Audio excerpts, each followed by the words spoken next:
Okay, the goal here is to find the equation of the line for the graph given below. So I'm going to use the form y is equal to mx plus b.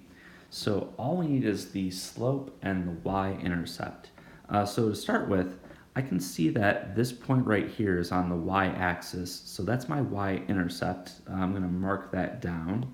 That's the point 0, 4. And in fact, that's the value of b, 4, the y value.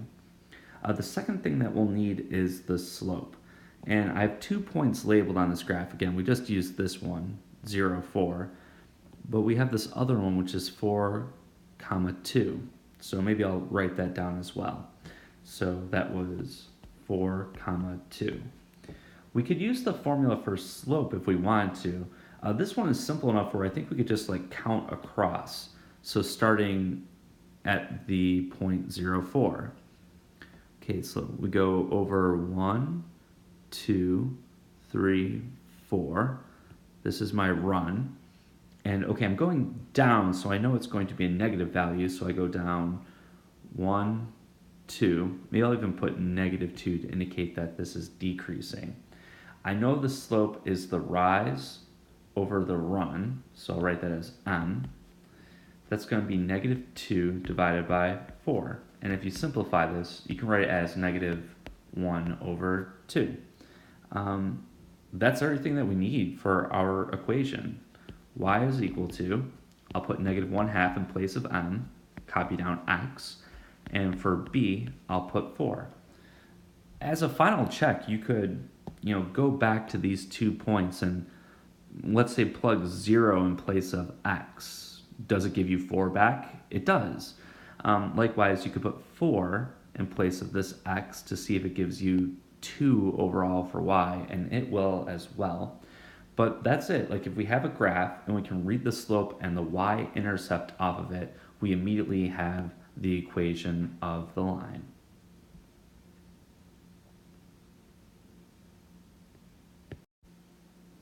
All right, now in this example, we want to find the slope and the y-intercept of 2y plus 6x is equal to 4. So it's just not written in a very useful form, that is y equals mx plus b. But if you can write it in this form, then you can read m and b directly from your equation. So I think that's what I'll do. I have 2y plus 6x is equal to 4. I'm basically just going to solve this equation for y. I'll subtract 6x from both sides, which gives me 2y is equal to, I'll write -6x plus 4. And next, I'll divide both sides by 2. On the left, it's simple, we get y.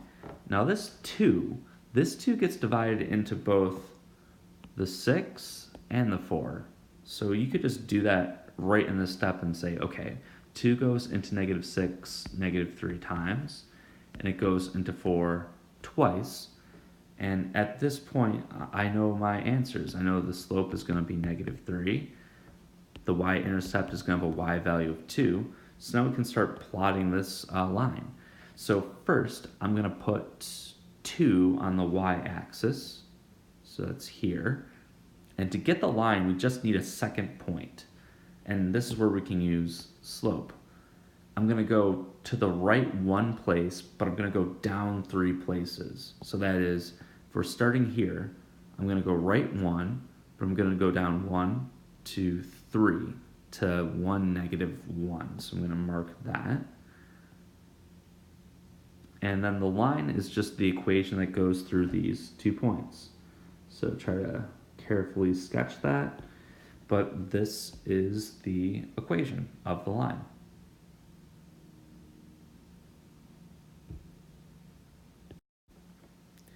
In example 3, we want to find the equation of the line with a slope of 1/3 that goes through the point 3, 7.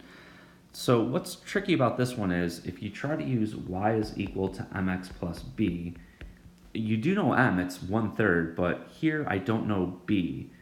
B would have to have like an x value of 0, and then it would tell you the y value. But if you look at the point given in this problem, it's 3, 7, so I know it's not a y-intercept. And again, that's because of this 3.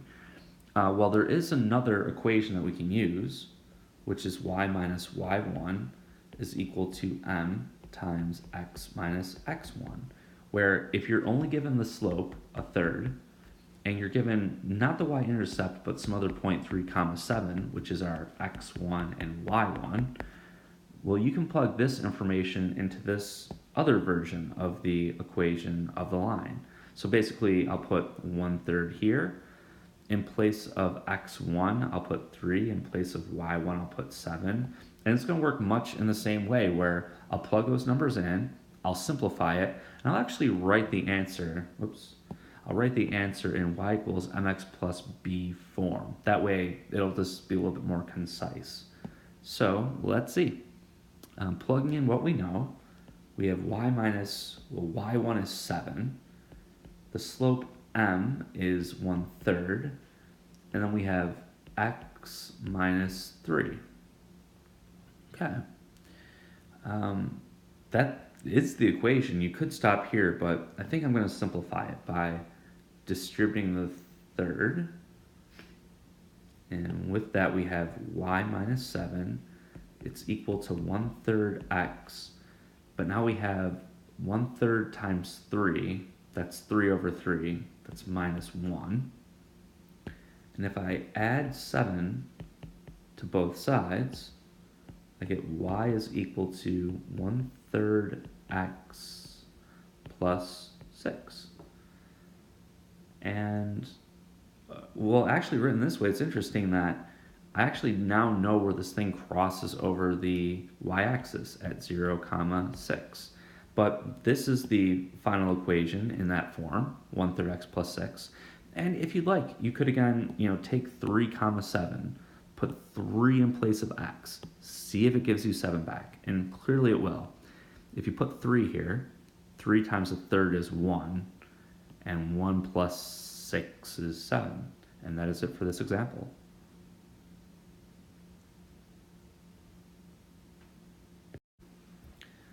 And for the final example here, the goal is to find the equation of the line that's parallel to negative 2x plus y equals 1, yet it goes to the point 2 comma 1.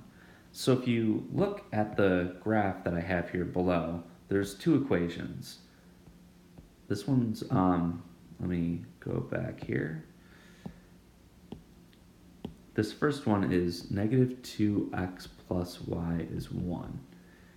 And then here is a line that is parallel to that line. As you can see, these two lines are going in the same direction and they'll never intersect. But this second line, whatever it is, it has the point 2 comma 1 on it. So that's the goal here. I want to find this equation so that it's parallel to the line that we started with. So to do that, I'm going to take this negative 2x plus y is equal to 1 equation and write it so I can read the slope. Again, it's not written in a way where it tells you what the slope is. But if we add 2x to both sides, we get y is equal to 2x plus 1. And okay, now I see the slope. The slope is 2 over 1, whatever. If two lines are parallel, they must have the same slope. This is what prevents them from intersecting at any single point. So here's what I mean. If you look at this point on the original graph and you go over 1 and you go up 2, I know the slope is 2 because you end up at another point on the graph. But the same is true for this other equation. If you go over 1 and up 2, parallel lines, since they have this pattern, these will never meet no matter how many times you do this, right? If you go down 2 and to the left 1, down 2 and to the left 1, this is preventing the two lines from ever meeting. So this is a really important piece of answering our question. I don't know what my line is, but I do know that it has to have slope equal to 2. So that's important. And the second piece of information that we have is, well, it contains the point 2 comma 1, which is just some point on the line. And with these two pieces of information, we can plug them into the formula y minus y1 is equal to m times x minus x1. and we'll have our formula for the equation of the line. So I'm going to plug these things in. Y minus 1 is equal to 2 times x minus 2. And that is an equation, but again, I'm going to simplify it a little bit. I'll distribute the 2.